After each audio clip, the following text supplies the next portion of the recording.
Wow, is this a QWK Edge but Gel Blaster edition? Hello, what is up guys, I'm your host Gordon and welcome to another one of my video. Today what I got over here is a MP17 which kinda looks like a QWK Edge, even the buttstock deployment mechanism.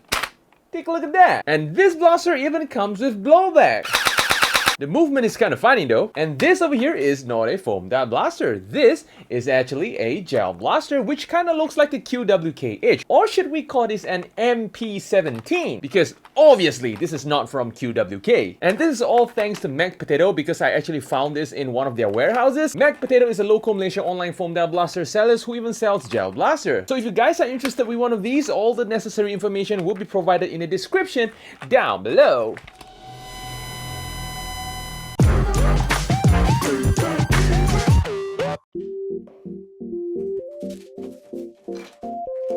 In the box, we got the blaster itself, a drum mag, a normal mag, a flashlight, a fake reflex sight, a fake suppressor, battery and charger, a bag of gels, and a manual. The battery compartment is located at the bottom of the blaster. Connect the battery, put the battery in, and close the cover. Slide in the sight, the flashlight, and the suppressor. Load in the gels, click on the manual mag prime, and put in both mag. Push the button to deploy the buttstock, and this is how the blaster looks like with everything installed. Okay, first look at the blaster. As you can see, the aesthetic of the blaster definitely looks like one of the QWK Edge that I've reviewed before. Links in the description. But that QWK Edge is a foam dart blaster. This over here is a MP17 and it is a gel blaster. Unlike the QWK Edge, which is a nylon built blaster, this over here is basically just a ABS built blaster. Of course, except for the buttstock mechanism over here, just like the QWK Edge, the buttstock mechanism is of course made out of metal. So when you actually push the button over here, it will deploy the buttstock. I mean, take a look at it. These are some pretty thick metal bars. And to my surprise, unlike the QWK Edge, the buttstock deployment mechanism of this particular gel blaster over here is a lot smoother than the original QWK Edge. Like, no matter how hard I try to slam the buttstock, you know, try to screw it up purposefully, it just doesn't screw it up, which is kind of impressive in its own way.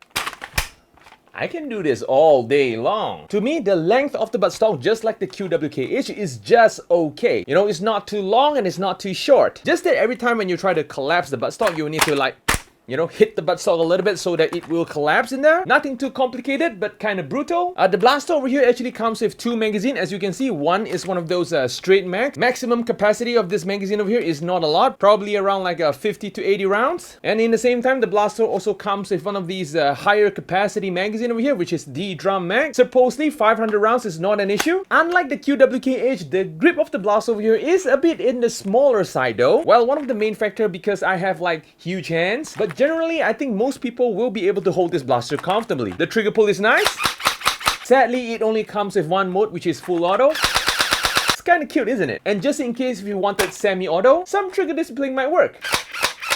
You see? And one more thing, surprisingly enough, with one of these budget-friendly blaster, this blaster over here actually comes with a safety switch which is located at the bottom of the slider over here, where you have to push it down, and when you try to fire the blaster, nothing will happen. Wow, this is definitely one of those clicky switchy triggers. In the same time, the blaster also comes with a bunch of accessory. As you can see, we got one of those tiny reflex sight over here, which in terms of style, it looks kind of good, but in terms of practicality, I would say it is just okay. And then the blaster also comes with a flashlight over here, a pretty janky looking one because it only comes with a one LED bulb, but it works. And of course, the blaster also comes with one of those fake suppressor, which does not really looks good in my point of view. So I would just run this blaster without the suppressor, or I would say fake silencer. And of course, exposing the orange tip over here is always a good choice to show that this is a toy. The blowback of the blaster, very smooth. And the Picatinny situation, we got a lot of Picatinny rail on this blaster. We got a Picatinny rail on top of the blaster over here at the back, and of course another Picatinny rail on top of the slide over here, which is being occupied with one of the reflex side over here. We have both Picatinny rail on the left and right hand side of the blaster, and of course we got a tiny little Picatinny rail at the bottom of the blaster, which doubles as a battery door. So yep, I guess that's all of the quirks and features of this blaster. Surprisingly enough, this is actually a very simple blaster, despite with all the complicated looks here and there. So yep, I guess without further ado, let us go test the blaster out.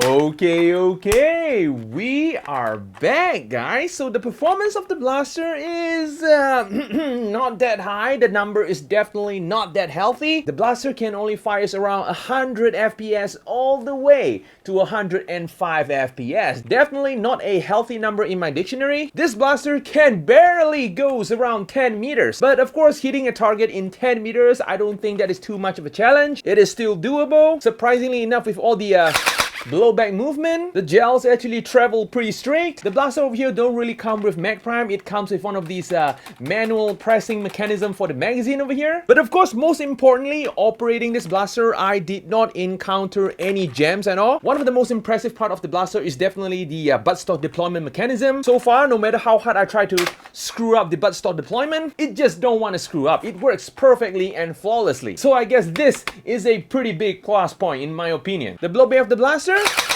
it is smooth, but it felt a little bit unnatural because of the traveling distance and the speed of the blowback. I know it is expected for one of those electric powered blowback blaster, but of course the most important thing, it didn't jams or broke. It works flawlessly. And of course, will this blaster passes the wall test? And the answer is, of course, the blaster passes the wall test with flying colors. I mean, take a look at the aesthetic of the blaster. So yep, that's all today, guys. If you guys like this video here, feel free to smash on the like button for the YouTube algorithm. I do post video every Saturday and maybe once a while, a little bit of shorts on Wednesday. So do remember to click on the subscribe button as well as the notification bell. So yep, Gordon's checking out and I'm going to see you guys in the next video.